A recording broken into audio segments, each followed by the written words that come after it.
big finale.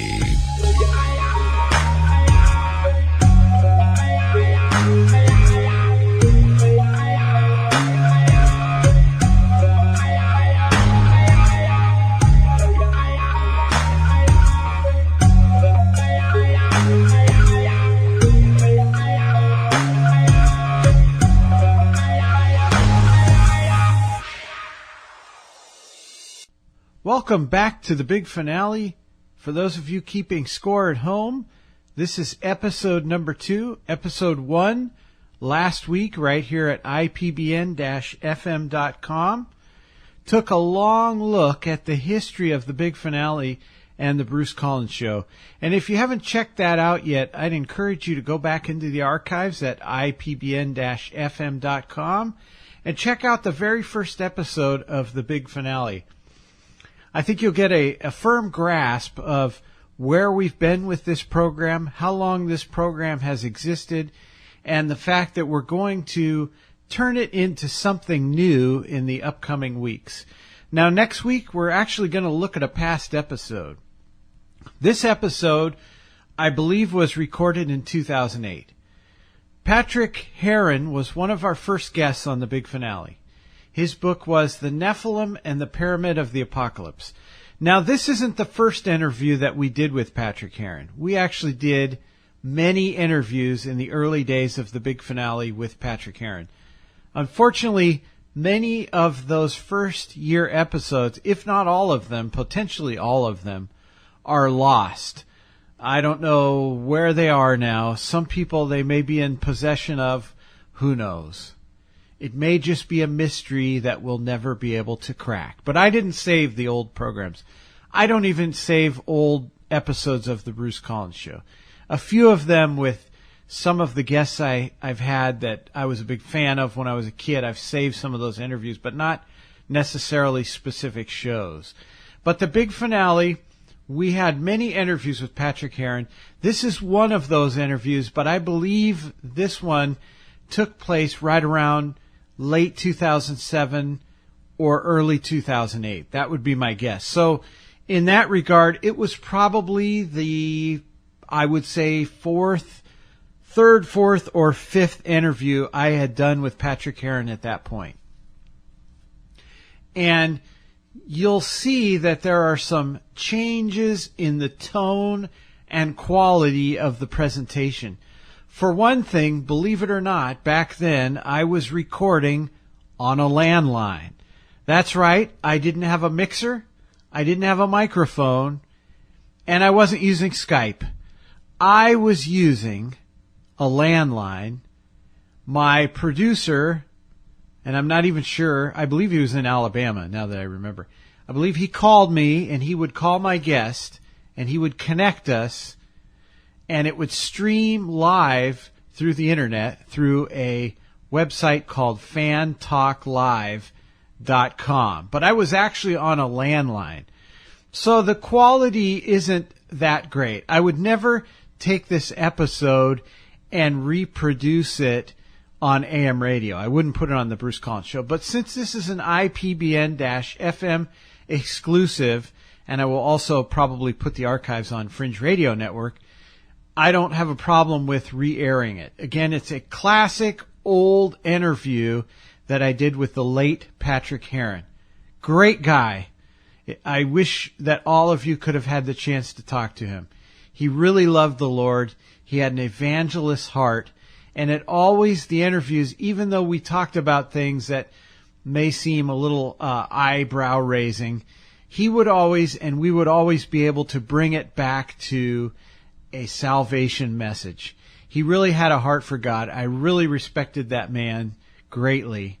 And, of course, he's passed away. But next week we'll be airing that episode of a classic big finale on this program, episode 3, next week. And then after that, we'll do episode 4. Episode 4 is going to be a brand new interview. And I don't want to reveal too much about it, but it is in the classic sense of the program. It will be dealing with some strange stuff.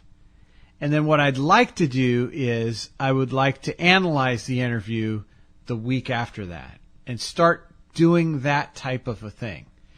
This week, later in the program, I'm bringing on my two hosts who will be here regularly as we discuss things in a roundtable. Now, I think this is going to be a unique idea in the future where we take myself, Bruce Collins, Chad Miles, who many of you know as the co-host of the Bruce Collins Show, and Gabe Reed, who plays the part, by the way, of my cousin, or is he my cousin, Colin S. Collins on the Bruce Collins Show. Now, he's going to be playing Gabe Reed. He's going to be himself. In fact, we're all going to be ourselves. We're not going to be acting. We'll be giving our true opinions on different subjects. If you've got some interesting subjects that you want us to tackle in the future, email them to me, Bruce_Collins_show@AOL.com. We think this interactive platform is going to be something different than what you've heard before. Here's something else we're going to do with the roundtable. Occasionally, and we're already working on this, occasionally we're going to be having celebrity guests appear on the roundtable with us. Now, we're not asking them to take a certain position. We're not asking them to be on one side or the other. We want their honest opinion as we present these subjects. As an example, in this episode, episode 2, we're going to be doing a roundtable with Chad and Gabe on several different interesting subjects. Now, the subjects today, I kind of felt like starting with some broader subjects, sort of like, you know, your opinions of the big picture of 2016, or the big conspiracy idea of 2016. What do you make of it? Or the big, prediction of 2016, those type of topics. And we also delved into Art Bell because, as many of you know, Art Bell actually left radio recently once again. And for those of you who have followed this program, you know that for Chad and I, and for most people who have at one time at least been part of Paranormal Conspiracy Radio, Art Bell is obviously a huge voice in that, right? He had a tremendous influence on everyone. You could almost say he was the founder of a lot of that kind of talk radio. So we wanted to touch on that. The question being, what do you think he's going to do now that he's left radio? Do you think he's going to come back? And if you think he's going to come back, in what capacity? Will he come back full-time? Will he come back part-time? Will he never come back? And we answered that tonight, among other things. And I want to say, some of you may have, and I did discuss this last week, but I almost feel like bringing it up again, just to be clear. The program, The Bruce Collins Show, it's different from this one in that much of that show is sort of, I guess you could say, a variety show. We have a variety of different guests with different opinions. And I like that because it's something new, something interesting, something different each week. It's not the same old, same old.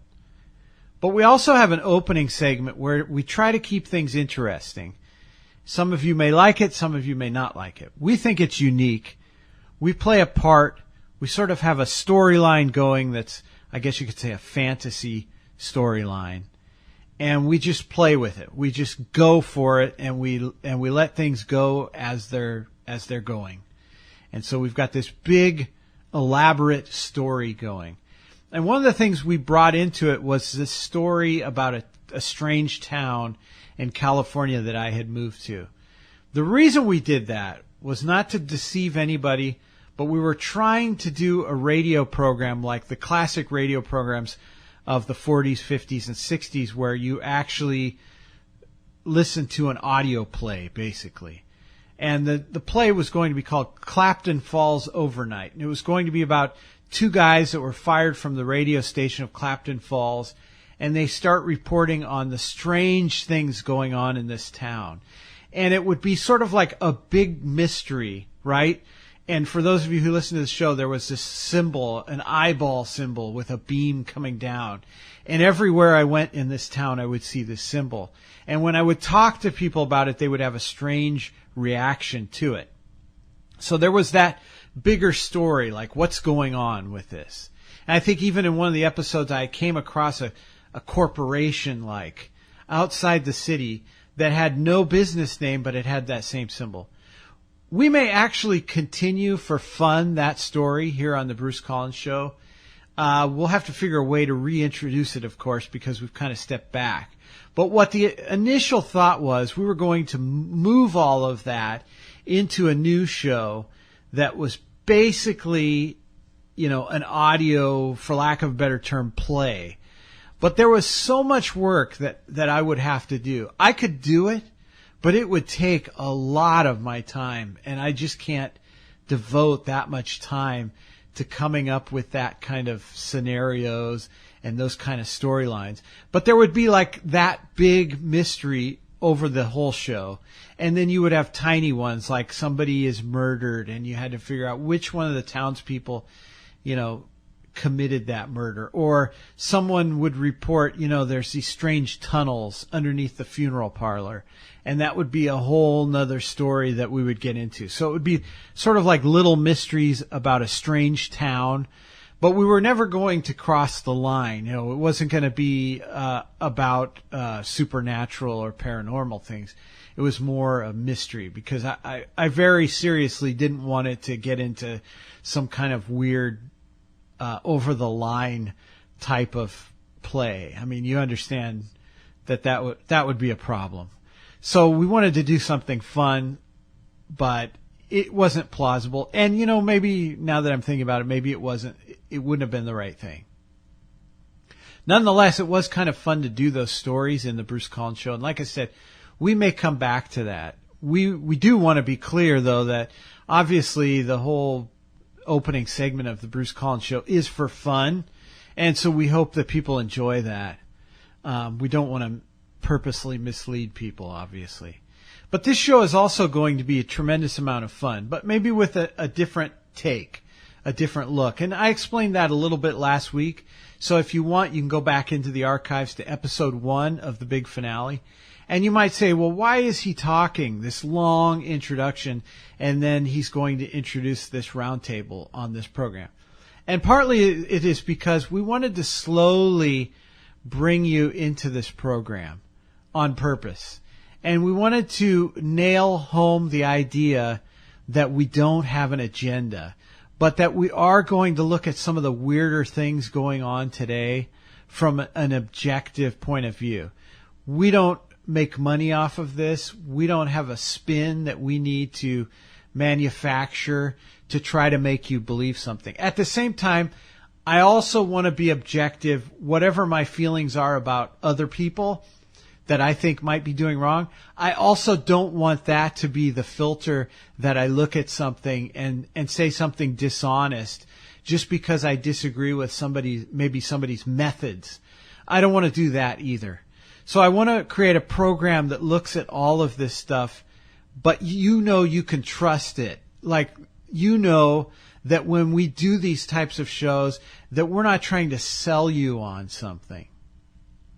And here's another thing that I would never reveal on the Bruce Collins Show. So if you're listening to this, you're getting a prime secret that people who only listen to the Bruce Collins Show won't get.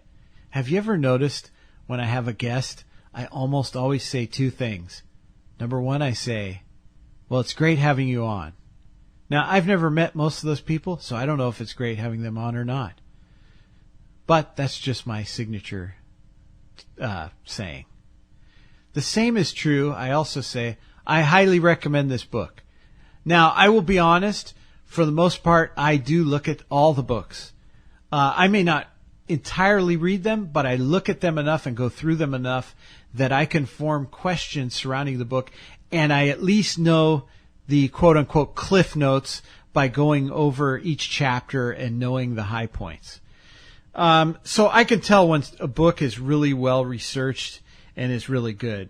And for the most part, I haven't had guests in years where I could actually say the book was really a stinker. But there was a time years ago when I was doing favors for a publisher, and I did have some people on where some of the books were very, very bad. But that's in the past. And I did make mistakes back then, and I've admitted to that, and we've been through all of that. So here we are at the big finale. And we're going to have some fun, and we're going to kick around some ideas. If you don't agree with some of the opinions, and I suspect as time goes on, Chad, Gabe, and I will not agree on everything. I think we somewhat agreed on everything this week. So I just want to warn you. But we may not always agree on everything. And because of that, I hope you stay tuned, because just because I may be a skeptical person, which I admit that I am about a lot of things, Gabe may not be, or Chad may not be. It may surprise me the opinions we get into. Who knows?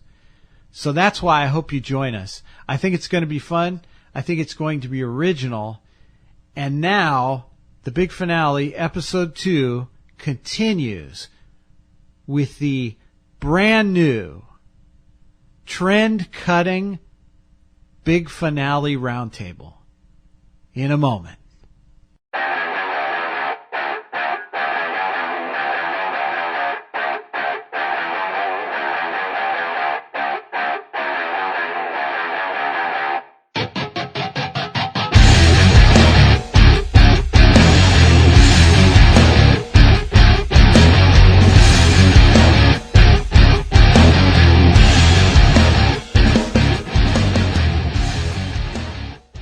Okay, all set.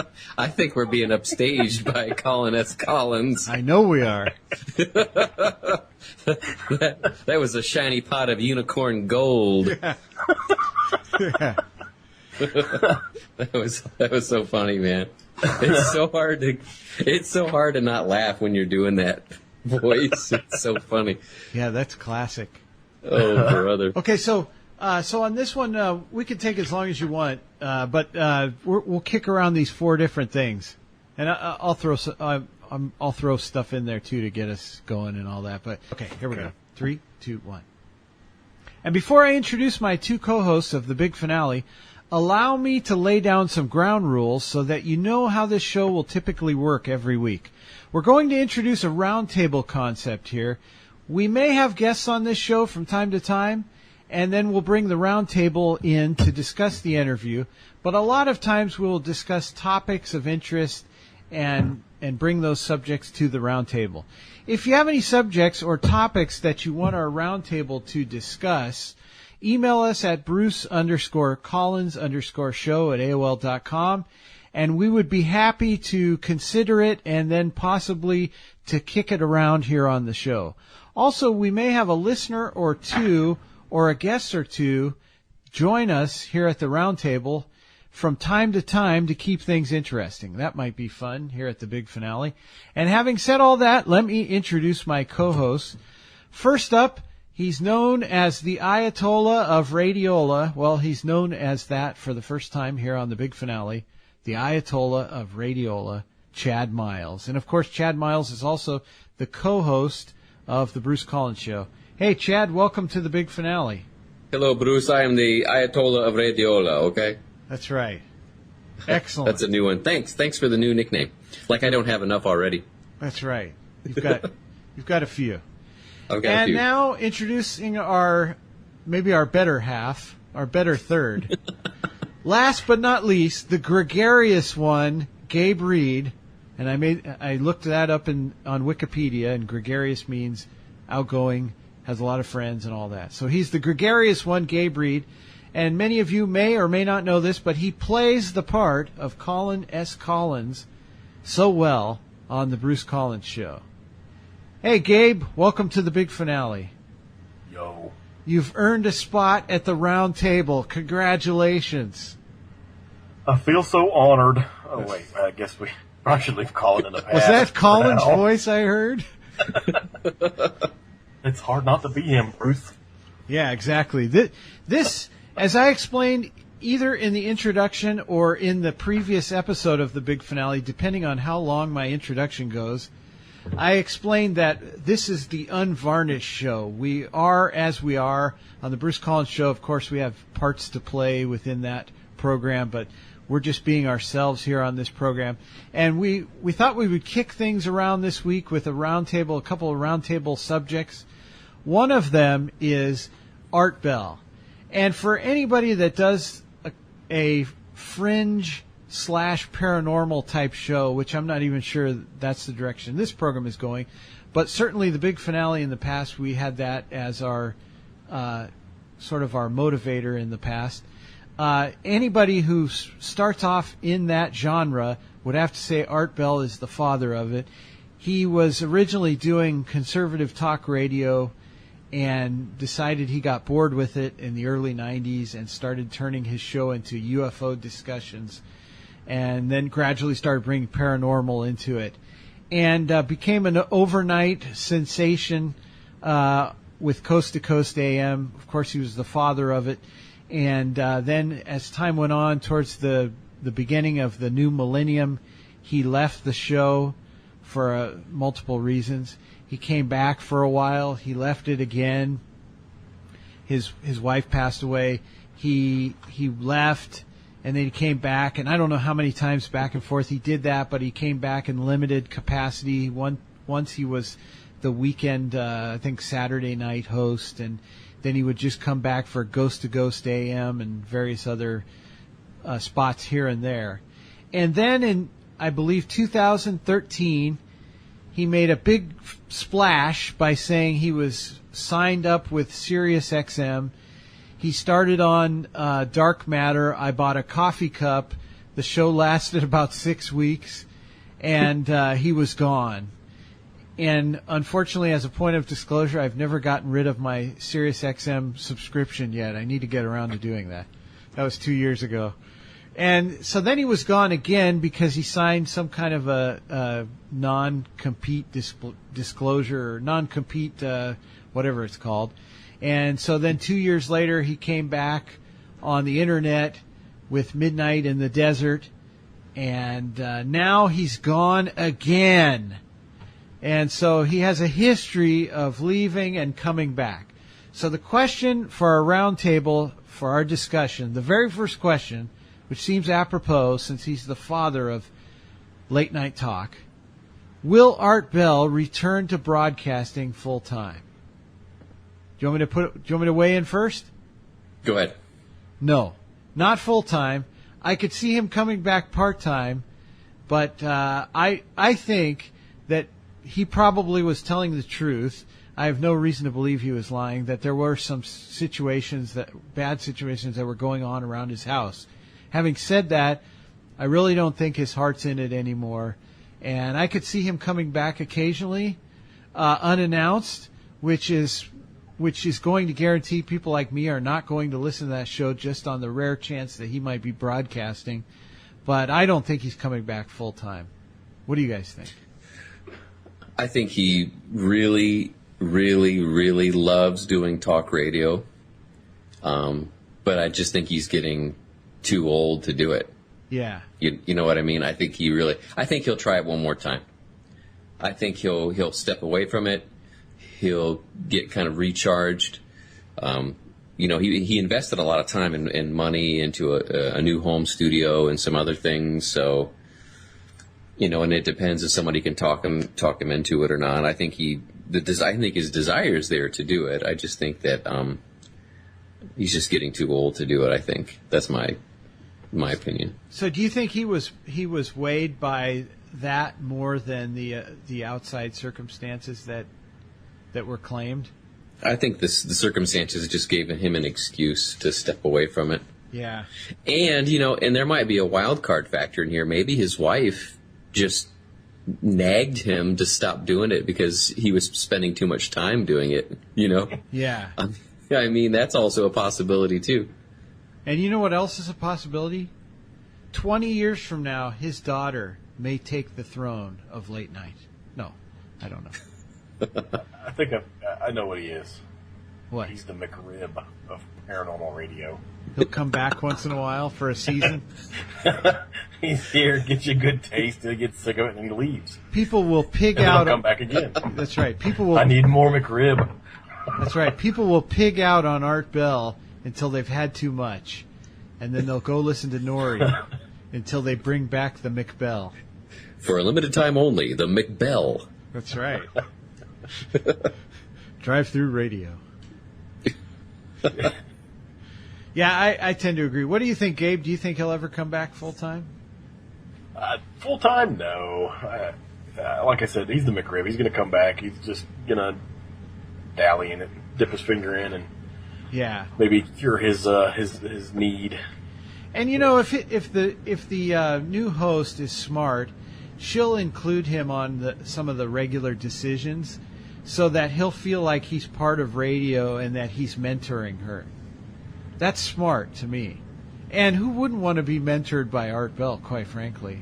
Yeah. You know, what a great position she's in. If something ever happens to Art, you know, as inevitably it happens to all of us, she will always be known as the person that Art Bell passed the mantle of paranormal talk to. So, and I've heard her a few times. She's not too bad. But I don't think she'll grab the audience that George Norrie has. That's another... Yeah, I mean, who knew who she was 6 months ago? You know, hardly anybody. Yeah, exactly. Well, that's another interesting topic is I don't think Coast to Coast now will ever be dethroned. I can't see that. Probably not, unless somebody else can slide in a show like Ground Zero with Clyde Lewis, although I don't think that's the show that will do it. I think if somebody else can create a show like that, then I think that there's a chance. But that because I think George Norrie's vulnerable because he's kind of lousy in a lot of ways as a radio host. Yes. I mean, he has a good voice and he does. You know, he has a lot of clout, but I think he's vulnerable in a lot of ways. But do you think that anyone on the scene today is that person? No. Yeah, not even John B. Wells. Yeah, I wouldn't say in regular he could have been broadcast radio. There's plenty of podcasts that could take the place, but maybe that's where it's all moving to. Yeah, exactly. That's the other thing is the face of radio is changing. So I don't know if that you could ever go back to the original Coast to Coast days where everybody was tuning into one program. And the great thing about Art was he not only founded it, but he was a pretty good host. So, I mean, an excellent host. Can you imagine if Norrie would have founded it and then Art would have taken it over? We might not be having this conversation. I mean, nobody, I don't think, would miss George Norrie in the way that they missed Art Bell. Exactly, Bruce. I don't think George Norrie could have pulled it off. Exactly. Like Art Bell did. Right. In other words, you're saying that Coast to Coast would have never been what it was with Art had it been at the foundation point with Norrie. No, I mean, it's one thing to take over an established franchise like that, but to start it from scratch, that's a totally different thing.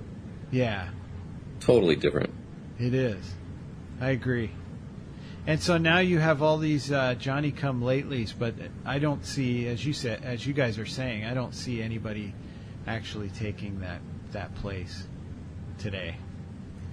No, and how do you take it? You know, like we were saying, is it a podcast? Is it broadcast radio? Is it satellite radio? I mean, there's so many factors, and there are so many venues. You know, you can get your entertainment anywhere. Yeah, I don't think it's possible anymore to do that. Right, and it's the same thing with music, and it's the same thing with anything else that's tied to the internet. How can you be dominant anymore? You don't see a dominant rock band anymore because the music is all through the internet and through various forms of media that they didn't used to have. Whereas in the past, the only way you could hear an album or a song from an album was on the radio. And so everybody was kind of listening to the same stuff. Now you get it, you know. Yeah, and back then you would buy an album and they would have like 2 good songs on it and the rest were terrible. Exactly. The struggle was real. Yeah, and you could only realize how bad the band was after you bought the entire album. You had to buy the whole thing, the whole cassette, or the whole record or whatever. We're showing our age now, but yeah. Or did you ever buy those bands where it's like the song sounded really good, so you bought it, and then not only were the songs bad, but they didn't even sound like the original song. It was like, wait a minute, this isn't a hard rock band. Absolutely. How'd this get in there? Yeah, exactly. It's like there's been some kind of mistake. All right, let's move on to the next topic. Jim Bakker, on his program, The Jim Bakker Show, not the original PTL Club, where he bilked people out of money. Yeah, believe it or not, he has a new show called The Jim Bakker Show. And on this program, they declared the tribulation begins in March. Now, I go back as a kid growing up in a Christian home. Now, granted, some of that changed if people have heard my story, because I realized my father had a middle-age crisis, and I found out some other things about my family, but I'll just say, in general, I grew up in a Christian home. But I remember, the PTL Club. I remember watching Jimmy Swaggart and different programs like that on TV. But date setting was around back then. Even in Tucson, Arizona, when I was growing up, there was a church there that claimed that the rapture was going to occur on a certain night in 1984. And so the evening news, the 10 o'clock, we had news at 10 o'clock there. And they had a reporter in the church while these people in this church were having a church service waiting to disappear. And I actually thought, maybe it could happen, because I was a kid. I was thinking maybe they know something that other people don't know. Of course, it didn't happen. And now throughout the years, I've heard time and time again, the rapture will occur on this date. Something's going to occur on this date. And since I've become more broadly acquainted with other types of doomsday people, you realize that's not just exclusively to Christians, quote unquote Christians. That's all over the place. But people kind of feed on this. Do you think that any of this would have such a severe backlash that people will ever get tired with date setting or doomsday in general? No. I don't think anybody's going to get tired of it because they enjoy the fear that's it's going to end on this date. So it's like a big build-up, and then nothing happens, and move on to the next date. Yeah, they feed on it. Kind of like a roller coaster. You don't go to the theme park to not be scared. You want to go and be scared. So right. And I mean, I guess, and maybe in some ways, the whole thing about the rapture date setting and tribulation date setting would even have different expectations from people. Whereas tribulation, I would think, would be more fearful for Christians than saying the rapture is going to occur, right? The thing about saying the tribulation is going to start, like John Shorey said, is that how do you prove that? Yeah. I mean, if you say the rapture is going to happen on March the 4th, and it doesn't happen, then it doesn't happen. I mean, it's obvious. But if you say the tribulation starts on March the 4th, which he said it starts on, he didn't say March the 4th. I'm just throwing that date out there. He said March. He said March 4th. No, just kidding. No, that was a bad But if you say the tribulation is going to start, well, that's a little subjective. I mean, maybe 3 years after that, you could say, okay, come on, the tribulation didn't start. Exactly. So don't you have 3.5 years to have your story proven? Yeah.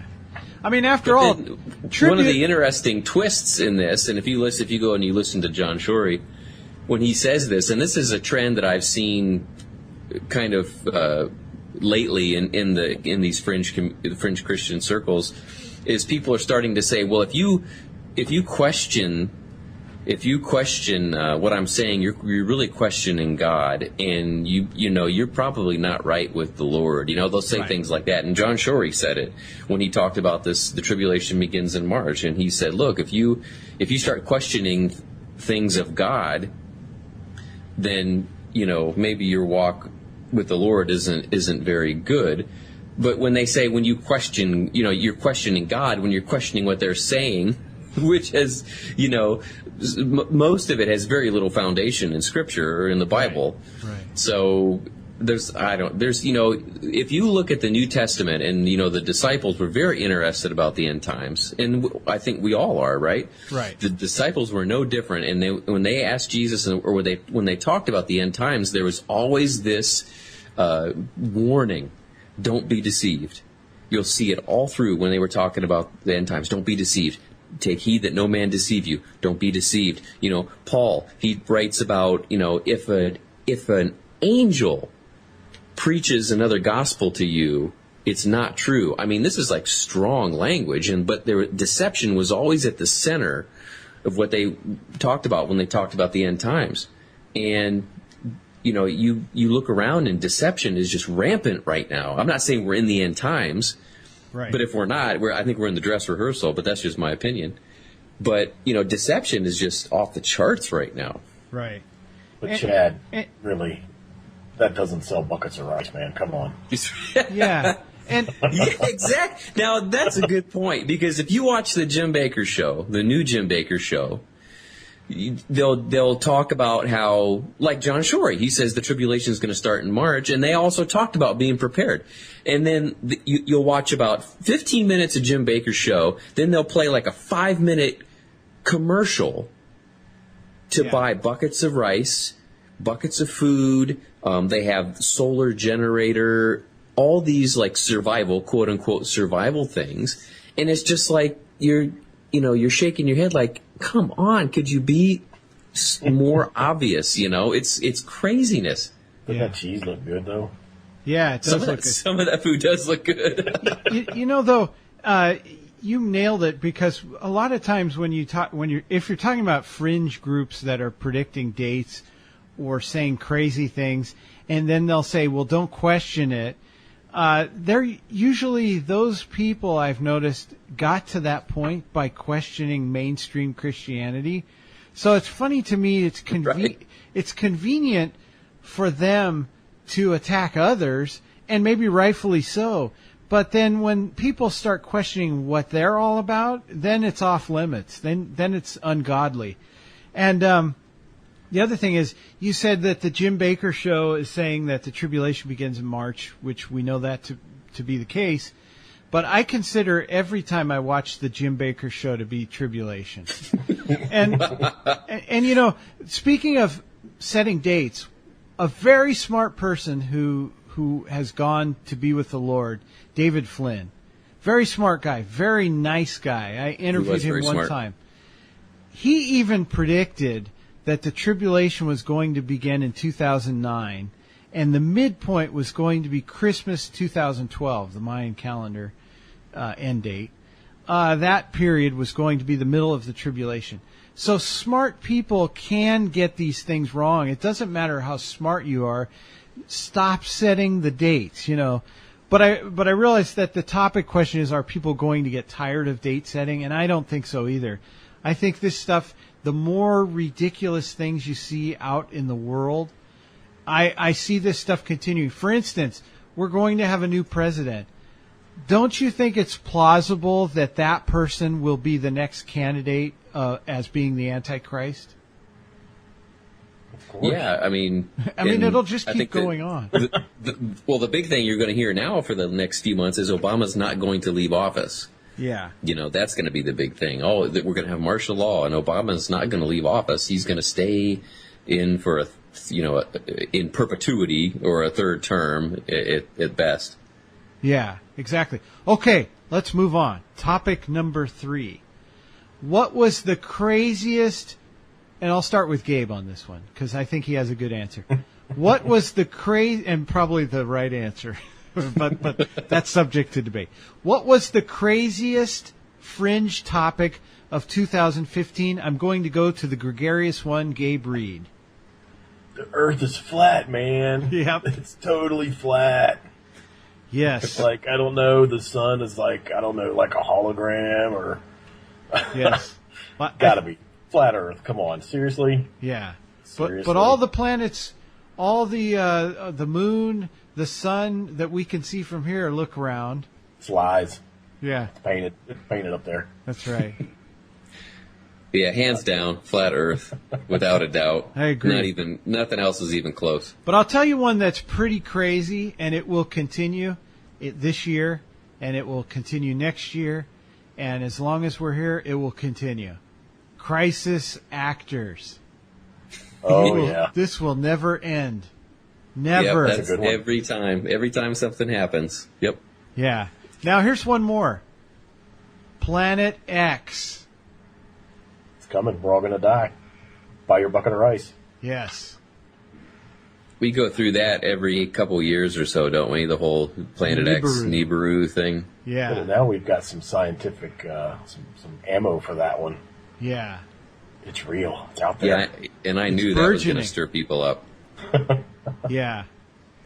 Yeah, so those... I have to agree, though. When it's all said and done, if this was the McLaughlin report, I would weigh in by saying, flat Earth. Okay, here's the last showing your age again. That's right. Now, and even Mike Heiser this week, now this is going to be on tape delay, so earlier this year, Mike Heiser said that the flat Earth theory was just plain dumb. So I don't know if he really went out on a limb saying that, didn't he? He did. Well, he went out on a limb if the Earth is flat, because then he would fall off that limb and be in the middle of outer space. From the mountain of Antarctica that circles the Earth. That's right. He did. All right. This has been great. We have one more topic for the big finale this week. One more roundtable discussion. Predict a future fringe topic. It can be anything. Do you want me to start? Go ahead. Okay. In 2012, the Mayans predicted that the world would end. Now, that's under some discussion, but by and large, many people say that the Mayans predicted by ending their calendar in 2012, they were predicting the end of the world. I predict, for a future fringe topic, I predict that the Mayans will come back and have a sequel, and it will be called Mayan Calendar 2, ending in December 2020. That's my prediction. They're going to come back and say, no, you got the dates wrong. It's really 2020. They're just trying to sell more calendars, folks. That we're going to genetically revive them. And they ran out of ink at December 2020. We never finished. Wait. You heard it here first. You heard it here first. So if John Hogue ever says anything about this, he's copying me. I think 2016 is going to be all eyes on Barack Obama and all eyes on Pope Francis. I think a very large part of fringianity is going to be consumed with those two people in the world. Yeah, especially if they ever meet in a ballroom and dance together. Then we'll know it's the merging of two evils. Off the charts. To become one evil. One evil dance. The lambada. No. The forbidden dance. Petrus Romanus and Obama. The lambada. Petrus Obamas. Petrus Obamas. Domo arigato, Petrus Robatos. Oh, Gabe, boy. I think you just coined a new fringe phrase. You heard it here first. I might have to write a book. Hurry up and write a book and then hurry, sell it. Self-publish it quick. The Forbidden Leaders, Petrus Lambadamus. All right. Now to the gregarious one, Gabe Reed. You get the final word. Unicorns. You're going to see more unicorns. Really? Yeah, somehow you know that actually it's going to happen. Actually, I could see that. We've had elongated skulls. We've had like giants videos and short people, little people, not short people. And we've had all sorts of different things. We've had Bigfoot. We've had chupacabras. You never hear about unicorns being a legitimate, fable or whatever. I think it's because they've been could see taken over that. by the fairy community, so nobody really wants to touch them because. I guarantee Steve Quayle has written about unicorns in one of his books. If anybody wants to do that research and let me know, I would be almost willing to bet money on that. I would agree with that. But I'm dead serious. But do you know why they would never bring it up in interviews? Because a unicorn is not scary enough. You have to talk about giants eating people. That's what. Okay, here you go. How about interdimensional Bigfoot unicorns? There. Now that might You work. can't beat that. I do have to bring this up. I thought this was funny, and I'm not going to take a lot of jabs on this show. Try not to, or maybe I will. We'll see. But I was watching an episode of an interview that a gentleman by the name of Tim Alberino was doing, and he's connected with Steve Quayle. I guess they make movies together. And he was doing this interview, and he said he used the term cyclopean. Did you hear that? And then he says it's a That's a big word. And then he says it's a scientific term. He was being interviewed by Derek, and he said it's a scientific term. And then he explains it's about cyclops. And I'm thinking, scientific term? What? What is that? One-eyed giants? Scientific term? Hey, I will. The Cyclopean, Bigfootian. Cyclopean. I will say this, and I think Gabe, you're kind of touching on something here, and I'm really kind of surprised this hasn't happened. I'm really surprised one of these Nephilim people, you know who they are. I'm really surprised one of them hasn't kind of gravitated towards the Bigfoot thing, and really latched onto that and really gotten more serious about and maybe that's a future thing. Maybe you just hit on something. Yeah. Maybe that's going to be the future thing. But I'm just shocked that nobody has. And some people have kind of flirted with it. And I think Fritz Zimmerman, I think is his name. He's written about the Ohio Valley Giants and things like that. But nobody's really kind of connected the Bigfoot phenomenon with the Nephilim thing. That's a good And point. I'm just really surprised that hasn't happened. So watch for that. That might Gabe, I think you nailed something there. Do I win a prize? Yes, you do. You win a surely Bigfoot do. bobblehead. Yes. Yes. If we ever catch a my collection. Bigfoot, the first one is yours. It'll be Cyclopean dimensions. Cyclopean. Give him a bath first. You can call him Cyclopean Reed, your new son. Hey, by the way, you were saying that. I think that's true, and that's a good point. I've seen interviews with Nephilim people that have interviewed Bigfoot guys, but I don't remember them ever making that connection as vividly as how you're putting it. But I will say they've kind of flirted with it a little bit, but nobody's really latched onto it yet. Yeah. I will say, though, that I did hear one time there was a Nephilim expert who was arrested. He was in a Big and Tall store hiding out, spying on large people. And he said he was doing research. I think that was on a prior show, if I remember correctly. You know what? That's probably where I got the inspiration to say that tonight. But that was Somebody could dig into the archives and find that one. Yeah, I think that was a couple of years ago, wasn't it? Yes, yep. That was before Colin S. Collins showed up. Yep, that was before Colin's time. Yeah. Hey. Yeah. Well, gentlemen. Hey, wait, I got a new term. We can call him Nephil Squatch. Nipple squatch. That sounds like something that comes out the other end. Got a bad case of Nephil Squatch. Doctor, help me. That sounds nasty. There's a blockage in my plumbing. I think I had a Nephil squatch. Nipple squatch.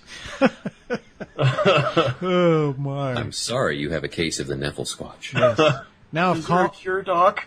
if Colin could just make a poem about it. We'll work on that. Yeah. Well, gentlemen, I will see you weekly on the Bruce Collins Show, and also we'll be back next time on the big finale. We'll be back. Bruce Collins, Chad Miles, Gabe Reed. Gentlemen, thank you so much for joining me on this inaugural episode of the big finale. It's been an honor. It's going to be fun. Been a joy. Thanks. We'll be back next time, folks. Take care.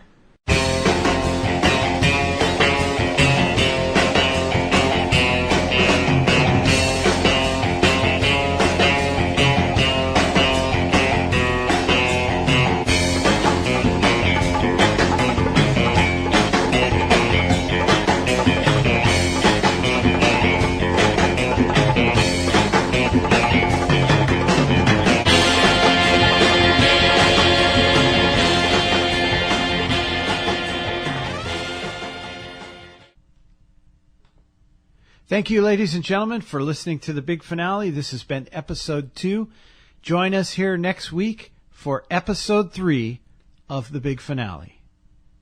And as my old producer used to say, he liked it when I used to end the big finale by saying, join us here next week as time brings us closer to the big finale.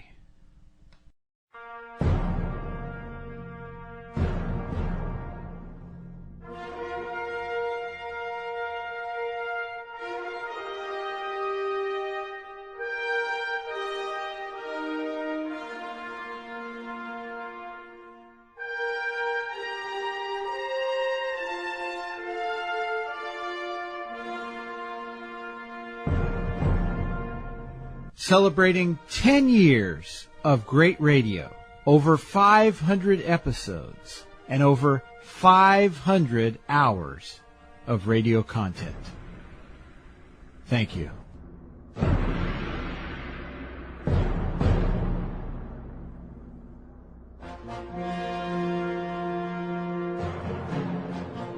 Wow, those are some great questions.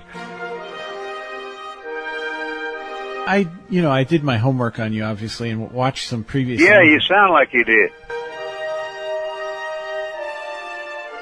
Great. Now, Bruce, that was such a good interview. I've done so many of these now. That was easily one of the best.